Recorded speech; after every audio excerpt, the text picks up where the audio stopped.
Now we will show a report about the campaign to condemn the killings of workers' leaders in Venezuela. The murders of 6 Venezuelan workers in just over 5 months, all of whom have been involved in important struggles, has caused outrage among workers both in the country and abroad. On May the 5th, the boss's hitmen killed Argenis Vázquez, a trade union leader at Toyota. In response to this brutal killing, Toyota was quickly occupied, with adjacent streets blocked by burnt-out cars. If there is not a prompt response by the authorities, the plant will remain paralyzed. A week later, a trade union leader even threatened to burn down the factory if another of our camaradas is killed. The condemnation of these killings of workers has also spread to other parts of the country. The workers are coming to the conclusion that these are not isolated cases, but rather conscious policy which affects the whole working class. What is going on in Claves, Venezuela, where workers' leaders are persecuted, repressed, and even killed? In the past few years, we have seen the re-emergence and recomposition of the Venezuelan workers' movement. One of the high points was marked by the Sidor triumph in 2008, when workers achieved the expulsion of the Argentine company Techin. In 2003, we had already seen the occupation of oil refineries, which were placed under workers' control during some months, in opposition to the bold strike and sabotage of the industry. In the last few years, we witnessed processes we hadn't seen for decades. If during the 80s, Venezuela was characterized by the emergence of the poorest sector of society, whose most emblematic struggle was the Caracazo of 1989. Today, we witness a process of recovery of the workers' movement, revitalized not only by the new wave of struggle, but above all by its new demands and methods of struggle. New methods like the occupation of factories, which, even when not using factories to produce, place under workers' control. The struggle in Sanitarios Maracay is one example. First, operating workers' control, and then putting the factory to work under their own administration for 9 months.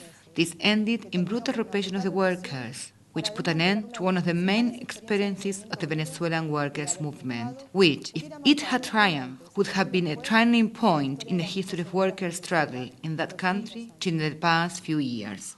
We also see new demands, like the full integration of subcontracted and agency workers and the nationalization of occupied companies. To achieve the full integration of subcontracted workers, the workers at Mitsubishi paralyzed an occupied factory, ending in 2 of their comrades being killed by the police. This rehabilitation of the working class is a product of the high growth rates of the past few years, which lowered unemployment and encouraged workers to fight to win back some of what was lost during the year of neoliberal offensive. Though Chavez has tried to increase his control of the workers' movement, the defeat in the referendum of December 2nd, 2007, opened up a crisis of authority. This has led to the most advanced sectors of the movement coming out to fight for the demands and ignore Chavez's manipulation in arguing that conflict doesn't help the government and attempting to prohibit strikes in state-owned companies, meaning that workers often have to confront not only private bosses, but also government-appointed bureaucrats and the government itself. The bosses are responding. The use of hitmen to intimidate workers, struggles, or attack trade unions is increasing. The government has also perceived the re-emergence of the workers' movement and has been attempting to nip in the bud with heavy-handed repression. Chavez seeks to do this through the state, as is shown by the death of 2 Mitsubishi workers at the hands of the provincial police of the pro-Chavez governor. Before this, the National Guard had already intervened with repression against workers at Sanitarios Maracay and Sidor. Chavez has also threatened any workers who want to strike in state-owned companies. One day, they told me that they were going to strike. Well, strike, fine. I've already faced the Petróleo de Venezuela strike. It can be worse than that. I've already experienced that battle. Nobody's going to scare me threatening to strike. I told them to all, strike at once and see what I do, because they will take me on personally, He who stops work at state company is taking the head of state. If the use of hitmen in the work of businesses and landowners without government involvement, the escalation of government repression encourages a climate of impunity for businesses, which ends up strengthening this method. Both the businessmen and the government look to break the responses of this new workers' vanguard. We raise our voice against all of this. We condemn the killings of workers' leaders in their struggle, both by hitmen in the pay of the bosses and against official security forces. We protest against impunity and demand punishment for those responsible. In such a situation, it is necessary to build the broadest domestic and international alliance against repressive policies in Venezuela.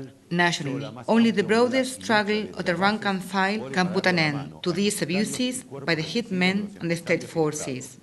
The killing of workers is not only a problem faced by workers in Venezuela. For this reason, it is necessary to concentrate our efforts to support this campaign across Latin America and the world. Now, we're going to hear a report from Venezuela, from a member of our sister party, the League of Workers for Socialism, who will tell us about the progress of this campaign.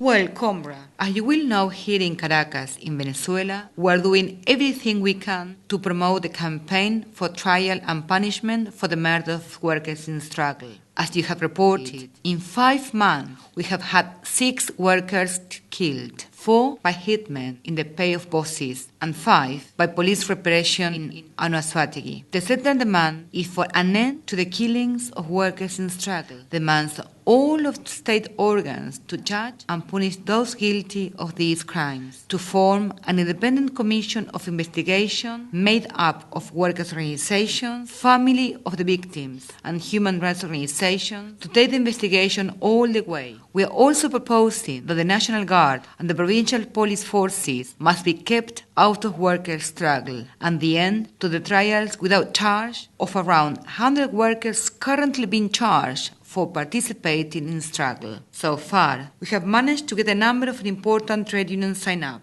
at multinational food companies like Pepsi, Nestlé, General Mills, in the petroleum sector of Anzoátegui, in Aragua, the whole regional leadership of the National Workers' Union, the rank-and-file workers of Sidor, in the car sector, the workers and Daimler Chrysler in Carabobo, and we also had the important alliance of Comrade Toyota, whose colleague was killed 10 days ago, and who just voted in assembly to join the campaign. In the universities, the University of Venezuela Workers' Union, or the workers of the canteen at the same university, some students' union branches also, and workers at some 20 small businesses, above all in the state of Aragua. This was Ángel Arias of the LTS of Venezuela for TV PTS.